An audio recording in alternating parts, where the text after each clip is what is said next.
예수님은 인생을 바꾼다라는 제목으로 하나님 말씀을 전하도록 하겠습니다. 우리가 신약 시대에 두 사람을 꼽으라면은 하나님께 귀하게 쓰임받은 많은 사람들이 있지만은 오늘 특별히 그 사도행전에 보면은 두 사람을 우리가 들 수 있습니다.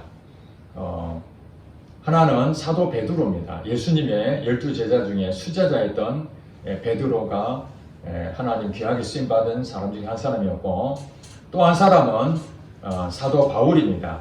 예수님 제자도 아니었고, 그는 하나님만 열심히 믿었던 자였지만은, 오히려 예수님 핍박했던 자였지만은 하나님에게 귀하게 쓰임받은 한 사람이었습니다.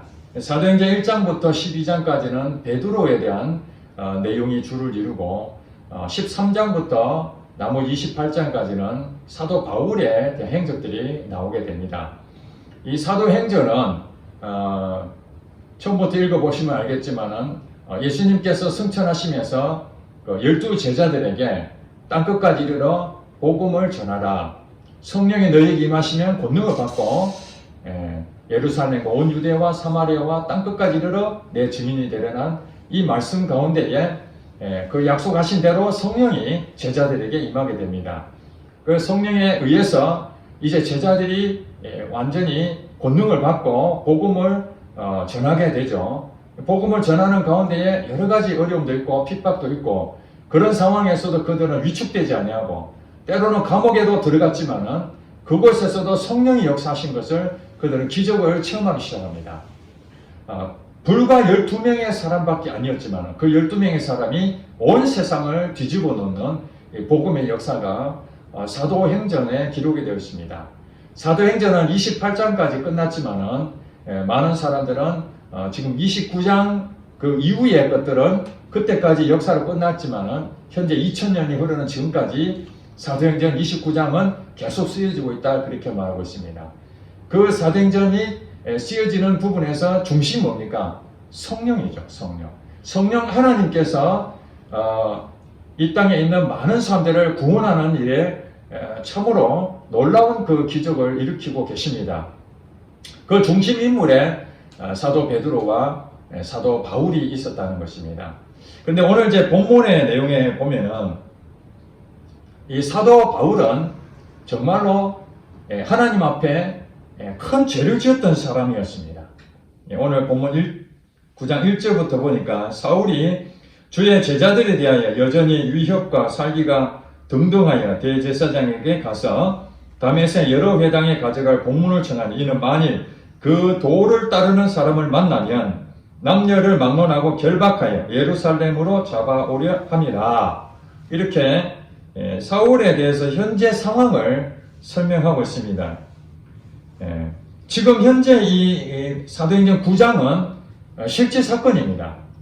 이거는 누가 얘기하는 것이 아니라 사울이 실제로 예수님 믿는 이 제자들을 잡으려고 예루살렘을 통해서 이제 흩어졌던 이스라엘 땅이 아닌 이방 땅으로 흩어졌습니다. 핍박을 당했기 때문에. 그래서 다메섹이라는 이방 땅의 다메섹이라는 그곳에 기독교인들이 많이 살고 있다라는 정보를 입수하고 그들을 잡으러 이제 사도 바울이 대제사장의 그 공문을 받아가지고 그리로 간 중입니다.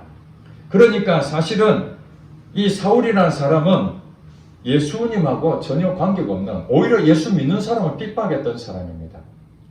교회를 오랫동안 여러분 다 다니셨기 때문에 사도 바울에 대해서는 너무나 많이 잘 알고 있을 것입니다. 오늘 말씀드리는 것은 여러분이 지식으로 들으려고 하지 마시고 이 사도 바울이 나라는 것을 항상 염두에 두고 들으셔야 됩니다. 이 사도 바울은 태생적으로 유대인이었습니다. 유대인, 이스라엘 백성이었습니다. 유대인들은 하나님의 백성입니다. 이스라엘 땅에 사는 사람도 있지만은 디아스포라라 해서 우리가 말하는 동포라고 하죠. 한인들, 우리나라에 있던 사람들이 해외 이민 가면 한인들이죠. 그들도 우리 한국 사람이지 않습니까? 마찬가지로 이 사도 바울은 태생이 유대인이었지만, 핏줄은 유대인이었지만 이방 땅에서 태어났습니다. 다소라는 곳에서 아버지가 유대인이었고 그 아버지가 장사를 해서 돈을 굉장히 많이 벌었습니다. 그렇게 해서 그걸로 인해 가지고 로마 시민권을 따게 됩니다. 원래 로마에서 태어난 사람은 로마 시민권을 다 취득하게 되어 있는데 당시에는 이 돈으로 해결할 수도 있었습니다. 그래서 이 사도 바울의 아버지가 재정이 좀 넉넉하고 사람들 관계가 좋아서 당시에 로마 시민권자가 되면 굉장한 이 파워가 있거든요. 그래서 돈으로 로마 시민권을 딴 상태였는데 사도 바울이 사람들에게 얘기할 때 나는 나면서부터 로마 시민권자였다. 이렇게 말하고 있습니다. 실제 로마 시민권자가 아니었지만은 아버지를 인해서 로마 시민권자가 됐던 것이죠. 그러니까 로마 시민권자를 가진 사람은 재판 없이는 함부로 벌을 줄 수가 없습니다. 나중에 사도행전을 이렇게 읽어보시면 사도 바울이 억울한 누명을 쓰고 계속 이렇게 끌려다니지 않습니까? 신문도 받고 그럴 때마다 유대인이니까 이방인이니까 그냥 이렇게 매로 때리기도 하고 감옥에 집어넣기도 하고 이러는데 사도 바울이 그럽니다. 나는 로마 시민권자다. 너희들이 어찌하여 나를 이렇게 박해하느냐. 이렇게 말하니까 사람들이 깜짝 놀랍니다.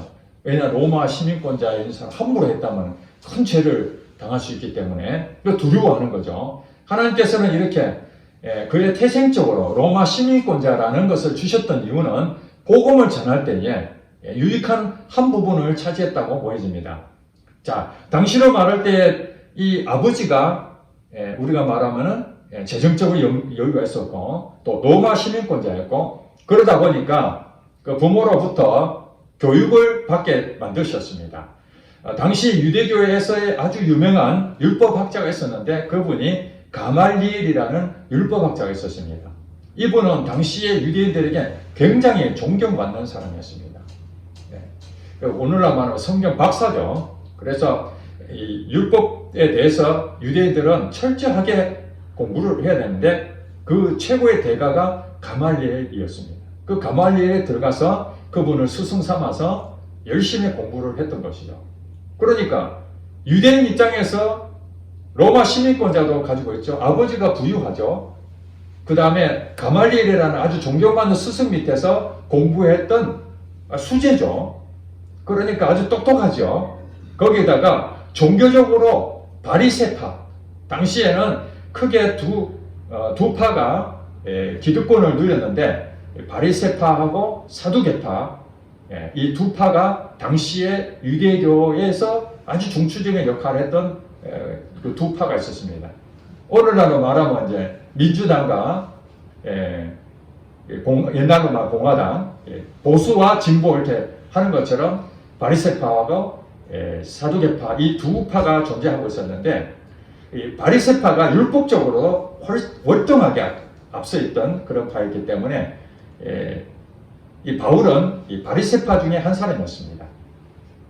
그 당시에 그 바리새파에 대해서는 굉장히 사람들이 율법으로 열심히 있는 종교인으로 아주 탁월한 사람이었기 때문에 한마디로 이 사도 바울은 남부럽지 않고 또 자기 자신이 사람들에게 자꾸 무시를 당하니까 하는 말이 있었습니다. 나는 율법으로는 완전한 자였다.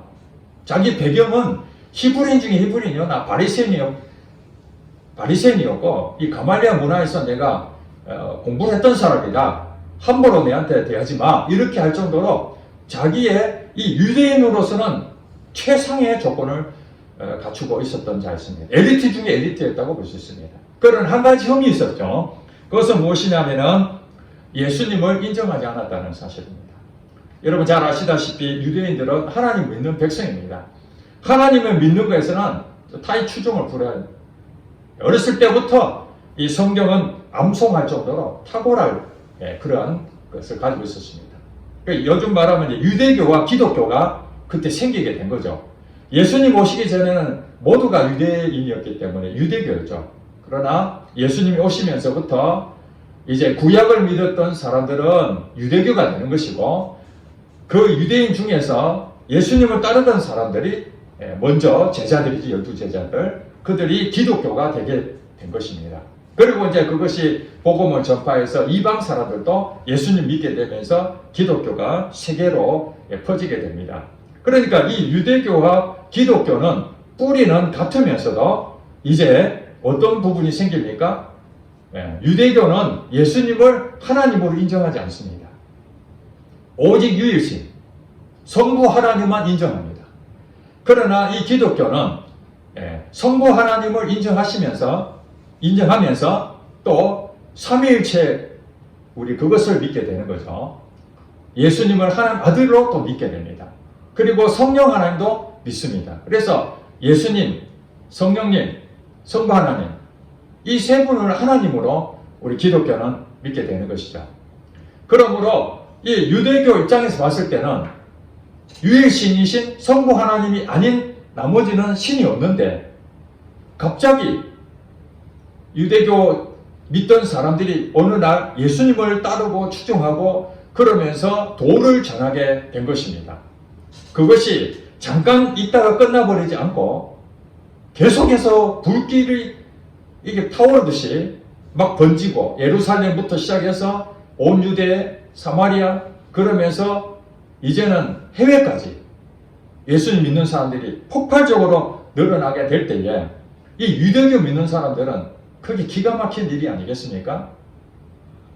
우리가 신천지를 처음에는 우습게 생각했다가 어느 날 갑자기 교회에 침범하고 많은 무리를 일으키고 그 세력이 커지니까 우리가 경계하지 않습니까? 그런 것처럼 당시에도 예수를 믿는 사람들은 하나의 이단 종파로 생각했습니다. 유대교 입장에서는. 그래서 사도 바울은 이 유대교에 철저한 사람이었기 때문에 예수를 믿는 사람들 이걸 씨를 말려야 된다. 그냥 놔둬서는 안 된다. 그렇게 해서 대제사장이 가서 내가 그들을 잡아오겠다. 그러면서 공문을 가지고 다메섹으로 지금 향하게 되는 것입니다. 자, 그런데 어떤 일이 벌어졌습니까? 3절에 보니까 사울이 길을 가다가 다메섹에 가까이 이르더니 홀련히 하늘로부터 빛이 그를 둘러 비추는지라. 땅에 엎드려져 들음에 소리가 있어 이르시되 사울아 사울아 네가 어찌하여 나를 박해하느냐 하시거늘 대답하되 주여 누구시니까 이르시되 나는 네가 박해하는 예수라. 이렇게 갑자기 어떤 사건이 생기게 됩니다. 사울은 바울 이전의 이름이 사울입니다. 나중에 복음을 전할 때에 바울이라는 이름으로 바뀌게 됩니다. 이 사울이라는 이름을 가진 이 바울이 다메섹으로 이제 예수를 믿는 사람들을 잡으러 가다가 갑자기 하늘로부터 어떤 빛이 비치게 되는, 거기서 눈을 뜰 수가 없어서 땅에 엎드려서 그랬는데 어떤 소리가 들리게 됩니다. 그때에 한 음성이 있었는데 사울아 사울아 네가 어찌하여 나를 박해하느냐 하는 이 음성을 듣게 됩니다. 그분이 바로 예수님이시라는 거예요. 사도 바울은 예수님을 다메섹 가는 그 길에서 만나게 됩니다. 예수님께서 사도 바울에게 찾아오셨습니다. 사도 바울은 예수님의 제자가 아닙니다. 예수님을 실제로 봤는지는 그런 기록이 나와 있지 않습니다. 어떻게 말하면 소문으로 들었을 수도 있습니다. 나이 차이가 그렇게 많지는 않았을 것입니다. 예수님이 승천하시고 그 뒤에 얼마간의 시간이 흘렀는지는 모르지만은 사울이 등장한 것을 봤을 때에 그는 익히 어렸을 때부터든지 언제인지 모르지만은 예수님에 대해서 들었을 것입니다. 그리고 그 예수님은 십자가에 달려 돌아가셨다는 것도 알고 있었습니다. 그러나 제자들과 많은 사람들은 예수님이 승천하신 것을 실제로 봤죠. 그러나 사도 바울은 예수님의 십자가에서 죽은 사실만 알고 있었던 것이죠. 그러나 부활했다는 예수님의 제자들이 돌아다니면서 그 얘기하는 것을 전부 다 가짜로 생각했는데 그 죽었다고 하던 그 예수님이라는 분이 사도 바울에게 나타난 것입니다. 여러분 기절할 일이 아니겠습니까? 예상했다면 마음이 담담할 것입니다. 그러나 전혀 예상치 못했던, 오히려 예수가 죽은 것을 살아났다고 한 것, 이것이 정말 거짓이라는 것을 확신을 가지고 잡으러 했던 이 사도 바울이 예수님이 살아났다라는 제자들이 말하는 것이 실제라는 것을 그가 보게 된 것이죠. 여기서 그는 무너졌습니다. 여러분, 신앙생활이라는 것은 머리로 이해한다고 아는 것이 아닙니다. 사도 바울에 대한 부분을 우리가 생각하셔야 됩니다. 사도 바울은 하나님을 열심히 믿었습니다. 공부도 많이 했습니다. 최고의 학부 가말리엘이라는 율법학자에서 최선을 다해서 배웠습니다. 그리고 종교적으로 말하면 열심히 있는 자였습니다. 그냥 이런 도를 가르치는 예수님을 따르는 제자들 알아서 다 소멸하겠지, 그렇게 놔두고 우리는 기도만 하자, 그렇게 할 수도 있는데, 요즘은 말하면 신천지 들어가서 다 박살내야 된다, 그런 사람 많이 있습니까? 그리 별로 없잖아요. 그냥 우리 교회 오지 말라고만 하지, 신천지 가서 교인들 앞에 가가지고 피켓 들고 싸우고 거기에 문 닫게 만들고 이런 사람 없잖아요. 이 사도 바울은 그 정도까지 열정이 있었던 사람입니다. 그랬는데 5절에 보니까 나는 네가 박해하는 예수다. 오히려 하나님은 정말 열심히 믿었다 하지만은 실제로는 박해한 자가 됐다는 거예요. 예수님을 부정한 자였습니다. 잘못된 열심입니다. 여러분, 우리가 하나님 믿는다 하지만은 구약 성경을 봤을 때 예수님이 오신다는 것을, 이 땅에 오신다는 것을 다 예언했지 않습니까? 아무리 우리가 성경을 외우고 그것을 머리에 다 집어넣는다 할지라도 그것을 내 삶에 실제로 믿지 않는다면 아무것도 의미가 없는 거예요. 예수님이 이 땅에 오신다는 거 말씀하신 대로 실제로 오셨고, 예수님이 십자가 달려 죽으신다는 그 말씀 그대로 죽으셨고, 3일 만에 부활하신다는 그 사건, 그 말씀 그대로 이루어졌는데도 그럴 리가 없다. 그렇다면 사도 바울이 믿은 것이 도대체 무엇을 믿었다는 말입니까? 지식으로 믿는 종교인밖에 안 되는 것입니다. 여러분, 이슬람교가 그냥 허술하게 생각하시면 안 됩니다. 이슬람교도 굉장히 많은 사람들이 그 교를 따르고 있습니다. 코란이라는 것을 그들은 성경처럼 그걸 믿고 있습니다. 그 코란의 가르침대로 그들은 최선을 다해서 삽니다. 우리 기독교는 기도를 몇 번 합니까? 새벽에 기도 한 번 하고 그 다음에 기도하는 사람 거의 없잖아요. 개인적으로 기도하는 사람이 있을지 모르지만 공식적인 그런 것은 거의 없어요. 자, 유대교는 하루에 3번 기도합니다. 공식적으로. 이슬람교는 하루에 5번을 기도합니다.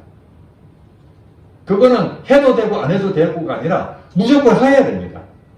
저도 이집트에 갔더니 시간이 되니까 우리나라로 같으면 동사무소 같은 데서 방송을 합니다. 여러분, 지금 기도할 시간입니다. 그러면 길거리 지나가더라도요, 거기서 방송에서 어떤 스피커에 그 소리가 나면 기도할 시간을, 그 사이렌 소리처럼 막 소리 나면은 가던 사람들도 전부 다 보자기 하나씩 다 꺼내가지고 그 앞에 바로 무릎을 꿇고 기도하기 시작합니다. 이미 아는 사람들은 성전에 가서, 이슬람 모스크죠, 모스크 가서 거기서 기도하지만은 볼 일이 있어서 어디 길거리 가다가도 그런 소리 들리면 바로 무릎 꿇고 마음에 되게 절을 하고 기도합니다. 여러분, 그런 열심이 있습니까? 그들도 다 하나님을 믿습니다. 우리가 말하는 그 하나님을 그들은 알라라고 합니다. 알라신. 그러면서 그들은 천국 간다고 믿습니다. 천국. 우리가 말하는 천국을 그들도 똑같이 믿습니다. 그런데 오늘 예수님이 사도 바울에게 너는 나를 박해한다. 너는 나를 박해한다. 열심을 믿고 있지만은 오히려 너는 천국 길을 막고 있다. 지금 그런 얘기 아닙니까? 이슬람이 아무리 잘한다 할지라도 자기들은 하나님 잘 믿고 천국 간다 하지만은 예수님이 그들 앞에 갔을 때 그들은 뭐라고 합니까? 예수님은 한 선지자 중에 한 사람이라고 그렇게 여깁니다. 하나님이라고 생각하지 않습니다. 이것이 바로 잘못된 믿음이라는 거예요. 그들은 지식으로 믿는 겁니다. 자, 예수님은 죽었습니까? 살았습니까? 여러분 마음속으로 생각해 보세요. 예수님 죽었습니까? 살았습니까? 예수님이 죽었다면 아무것도 나타나지 않을 것입니다. 그런데 예수님이 살았다면 여러분에게 오늘 예수님이 실존해 있어야 되지 않겠습니까? 오늘 사도 바울은 그랬습니다. 예수님이 죽은 자로 여겼습니다. 유일신 성부 하나님만 살아계시고 예수님은 무슨 예수님이야? 그가 무슨 하나님이야? 말도 안 돼. 그리고 오히려 그것을 핍박하려고 갔던 그가 죽었다던 그 예수님이 살아계신다는 것을 실제로 깨달았을 때 그가 인생이 바뀌어져요. 인생이 바뀌어버려요. 예수님은 인생을 바꿉니다. 종교적으로 열심히 했던 이 사도 바울이 예수님을 만나고 난 뒤에 어떻게 인생이 바뀝니까?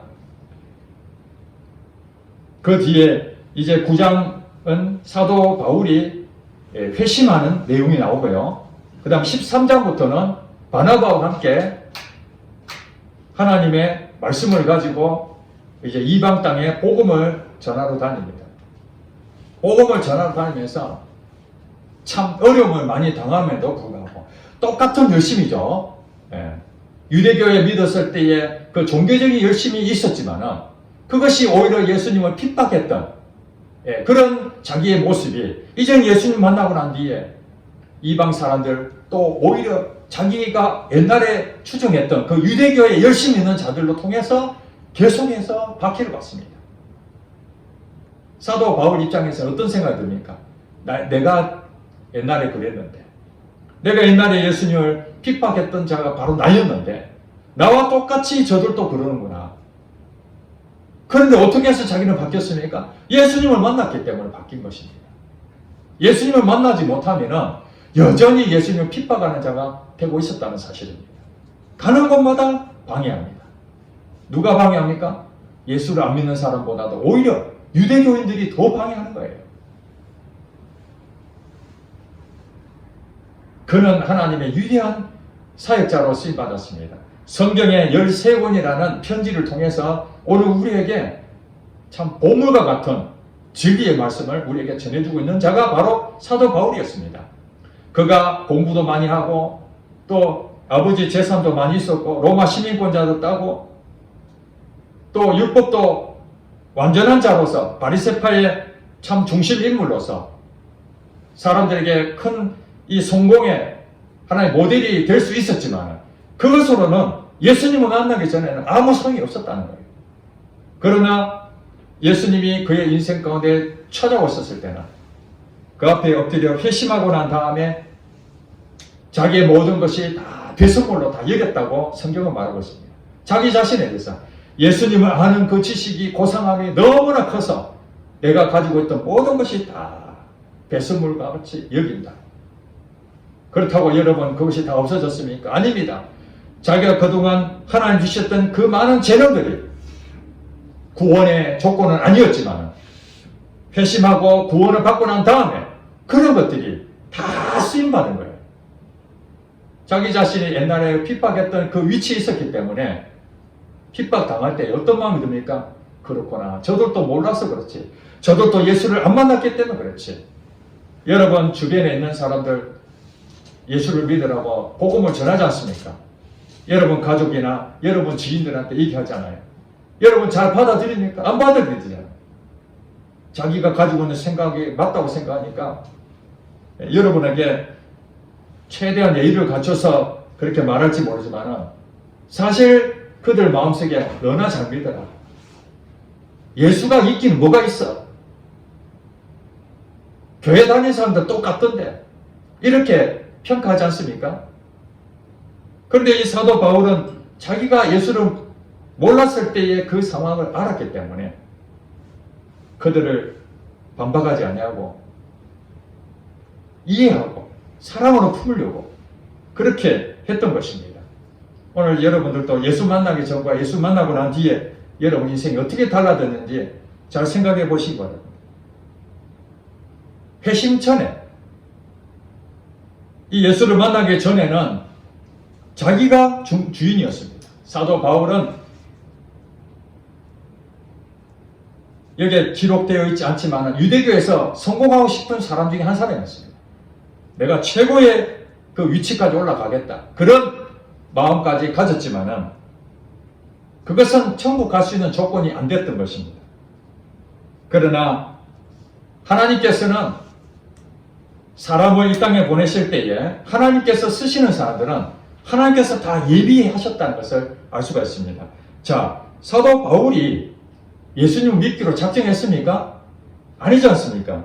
그는 오히려 예수님 믿는 사람을 잡으러 가고 있는 중입니다. 그랬는데 어느 날 이 사울에게 예수님이 찾아오신 거예요. 찾아오셔서 내가 살아있는 하나님의 아들이라는 것을 실제적으로 보여주니까 사도 바울은 그것을 믿게 된 것이죠. 자, 구원은 사람이 얻는 것처럼 보이지만은 실제로는 하나님이 찾아오시는 겁니다. 예수님이 여러분에게 찾아오셔서 여러분들이 마음의 문을 열고 영접할 때에 비로소 구원이 이루어집니다. 겉으로 봤을 때는 내가 반응을 해서 내가 믿음으로 구원을 얻은 것처럼 보이지만은 하나님이 찾아오시지 않는다면 아무리 우리가 예를 쓴다 하더라도 그건 안 되는 겁니다. 그리고 여러분, 이 악하다고 생각한 이 사도 바울조차도 하나님이 찾아오셔서 그를 회심하게 만들고 구원시키셔서 하나님의 쓰임받는 그릇으로 삼으셨다는 것입니다. 15절에 볼까요? 9장 15절을 보니까 주께서 이르시되 가라, 이 사람 누굽니까? 사도 바울이죠. 이 사람은 내 이름을 이방인과 임금들과 이스라엘 자손들에게 전하기 위하여 택한 나의 그릇이다. 하나님께서는 땅끝까지 이르러 내 증인이 되리라 하신 하나님의 귀한 택한 제자 가운데에 예수님 12제자뿐만 아니라 오히려 예수 믿는 사람들을 잡아 죽이려고 하는 이 사람조차도 하나님의 제자로 삼겠다고 계획하셨던 것입니다. 자, 그러니까 여러분 주변에 야, 이 사람은 예수 잘 믿을 것 같아. 이 사람은 절대 예수 믿으면 안 될 사람이야. 그런 사람 있잖아요. 여러분 예를 들어서 북한의 김정은 위원장이라는 사람. 얼마나 악한 사람입니까? 북한의 동포들을 저렇게 인권이 없이 자기 마음대로 죽이고 악한 자다. 저런 사람은 예수 믿으면 안 되는 거예요. 그런데 우리가 사도 바울을 생각할 때에 하나님께서 그를 쓰시고자 하면은 자기 마음을 물고 회개하고 돌아올 때에 사도 바울도 하나님의 택한 그릇 쓰임 받은 것처럼 김정은이란 저 사람도 지금까지는 하나님 모르니까 핍박하고 백성들을 악하게 했다면 하나님께서 그를 써야 되겠다. 이거는 가정입니다. 하나님께서 그를 써야 되겠다라고 계획하셔서 어느 날 김정은에게 하나님이 회개하고 너가 핍박하는 예수다. 그것을 그가 경험하게 되면 그동안 종교는 아편이고 아무 필요 없다고 했던 그라 할지라도 살아계신 하나님 아들이심을 직접 경험하게 된다면 그도 바뀔 수 있다는 거예요. 인생이 바뀔 수 있는 것입니다. 그가 바뀌게 되면은 회개하고 그 백성들에게 용서를 구하고 그동안 잘못된 걸 다시 바꾸고 그런 일이 얼마든지 일어날 수 있습니다.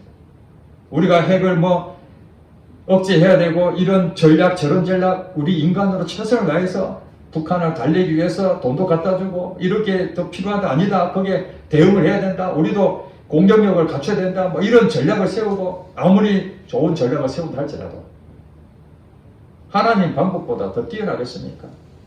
하나님이 그 사람 마음을 바꾸면 끝나버리는 겁니다. 그렇지 않습니까? 그러니까 우리가 복음을 전할 때에 우리 힘으로는 할 수 없지만 하나님께서 어떤 사람이든지 바꿀 수 있다는 거예요. 누구부터요? 나부터. 하나님은 나부터 바꿀 수 있습니다. 내 인생을 바꿉니다. 예수님을 인격적으로 만나면 우리 인생이 바뀌어집니다. 사도 바울이 먼저 바뀌었잖아요. 그리고 자기와 똑같은 유대인들에게 가서 복음을 전하고 또 예수님 모르던 이방인들에 가서 복음을 전하고 거기서 쉽게 예수님을 믿는 사람이 많아졌습니까? 아니지 않습니까? 핍박도 당하고 때로는 감옥에도 들어가고 이런 상황에서도 끊임없이 예수님은 살아계신다. 예수님 부활하셨다. 예수님 부활하셨어. 예수님과 함께 했던 12제자들은 예수님을 똑똑히 봤지 않습니까? 3년 6개월 동안 같이 따라다녔고 십자가에서도 돌아가신 거 봤고 3일 만에 부활한 것을 심지어는 도마 같은 사람은 손에까지 넣어보고 확인까지 다 했지 않습니까? 그러니 안 믿을 수가 없죠. 그 정도까지 됐는데 그러나 사도 바울은 예수님 부활했던 것을 못 믿었었는데 나중에 이렇게 고백합니다. 사도 바울이 고백하기를 자기는 예수님을 본 적도 없는데 나중에 만삭되지 못하여 난 자와 같은 내게도 보이셨느니라 이렇게 말하고 있습니다. 여러분 실제로 눈에 본 적이 없고 예수님 승천하신 것도 본 적이 없는 사도 바울이 자기가 그렇게 고백합니다. 나는 봤다는 거예요. 여러분 눈으로 봐야 보는 것이 아닙니다. 영으로 보는 영으로. 여러분 예수님 하나님 성령 하나님 여러분 어떻게 믿습니까? 여러분 보이십니까? 우리 육의 눈으로 안 보이잖아요. 지금 안 보이잖아요. 그러면 안 보이면 없습니까? 여러분 살아있잖아요. 실제로 살아 계시는 거예요. 우리 삶 가운데에 성령님이 내 안에 계셔서 성령 하나님이 오늘 우리 인생 가운데 내 인생을 바꾸어 가시는 것을 기적을 체험하고 기도하면 성령님 말씀하시고 성령의 음성이 내게 들어지게 되고 또 들려지면 그 말씀대로 순종하게 되고 그럼 기적이 나타나게 되고 기도하면 응답이 되고 이런 경험들이 쌓일 때에 여러분 나중에 어떤 마음 듭니까? 예수님이 부정할 수 있습니까? 하나님이 안 계신다고 할 수 있겠습니까? 오히려 우리 보고 너 예수님 없다고 말해봐라도 처음에는 믿음이 없을 때는 예수님 있을까 없을까 하지만은 이제 그런 살아계신 예수님과 늘 교제하고 그런 관계를 맺은 사람들은 예수님 없다라고 하는 것 자체가 불가능한 얘기입니다. 그렇게 말하는 것 자체가 불가능하죠. 왜냐하면 너무 확실하니까. 사도 바울이 그렇습니다. 지식으로 믿는 종교인의 열심이 아니라 정말 예수님이 살아계심을 그가 실제로 경험하고 이제 성령님과 함께 동행하는 삶이 사도 바울 가운데 일어나잖아요. 복음을 전하는데 성령님이 자기에게 여기 가라. 마게도니아로 가라. 유럽으로 가서 복음을 전해라. 그 음성을 듣잖아요. 그리고 가는 곳마다 귀신 들린 자를 쫓아내기도 하고 병든 자를 치료하기도 하고 이게 누가 하고 있습니까? 성령님이 자기를 통해서 역사가 막 나타나잖아요. 그런데 어떻게 우리가 이 세상의 가치를 가지고 살아갈 수 있겠습니까? 하나님을 진짜 만난 사람들은 만나기 전에 사람들과 만나고 난 뒤에는 완전히 달라집니다. 만날 때의 방법들은 다양하겠죠. 사도 바울은 정말 극한 상황에 핍박하던 그 자리에서 예수님을 만났지만 또 어떤 사람은 모태신앙이 있어요. 여러분도 모태신앙이 대부분 모태신앙 아닙니까? 모태신앙인 가운데에 디모데라는 사람도 있습니다. 그 디모데도 하나님을 잘 믿는 부모를 통해서 예수님을 믿고 하나님께 귀하게 쓰임받은 목사가 됐습니다. 그러나 우리가 모태신앙이라 할지라도 살아계신 예수님을 만나야 됩니다. 예수님을 만나지 못하면 종교적으로 여러분들이 알게 되면 언젠가는 고민하고 예수님이 실제로 살아계시는가 하는 의심이 생기게 됩니다. 그러니까 모태신앙인은 굉장히 복받은 사람입니다. 이 교회 문화를 이미 익숙해졌고 하나님에 대해서 많이 알게 되기 때문에 그럼에도 또 단점이 있다면 너무 익숙해져 있으니까 예수님에 대해서 자기의 결단을 가지고 예수님 만나야 되겠다 이런 것이 별로 없어요. 그러다 보니까 미지근한 그런 신앙으로 이 종교생활에 안주하는 경우가 굉장히 많다는 것입니다. 그러나 하나님께서는 때로는 이 모태신앙인을 통해서도 예수님이 찾아가셔서 그 인격적으로 변화시키는 사람들도 있고 또 환난 가운데 정말 어려움을 당한 그 사람들 가운데서도 하나님 찾아가셔서 그 인생 가운데 풍랑이 있는 그들에게 하나님 만나게 하셔서 그를 건져주는 그런 일도 있고 그런 다양한 방법이 있습니다. 그러니까 우리가 구원 얻는 것을 어느 한 부분만 가지고 여러분 생각하고 이렇게 예수를 믿겠지 이렇게 생각하면 안 됩니다. 다양한 방법이 있습니다. 불교 신자도 제가 이 책들을 보니까 불교 신자인 사람이 예수를 믿는 사람인데 그들도 전도해서 교회를 나와야 되는데 전도하지 않고 하나님이 직접 찾아가서 그의 영혼에 하나님을 믿을 수밖에 없는 그 상황으로 만드시는 것도 제가 알게 됐습니다.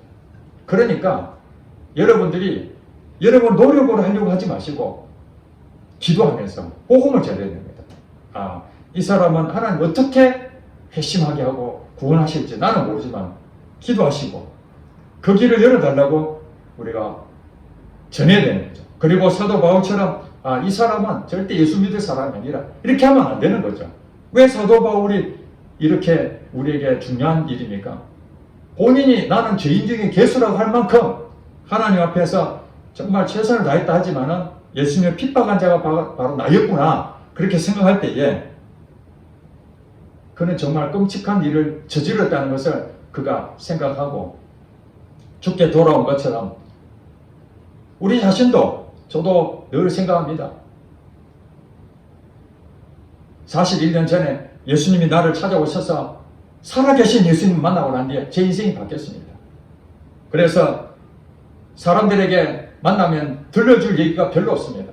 성경 얘기해봐야 그들이 안 믿으니까 결국 제 얘기 할 수밖에 없잖아요. 살아계신 예수님을 나는 만났다.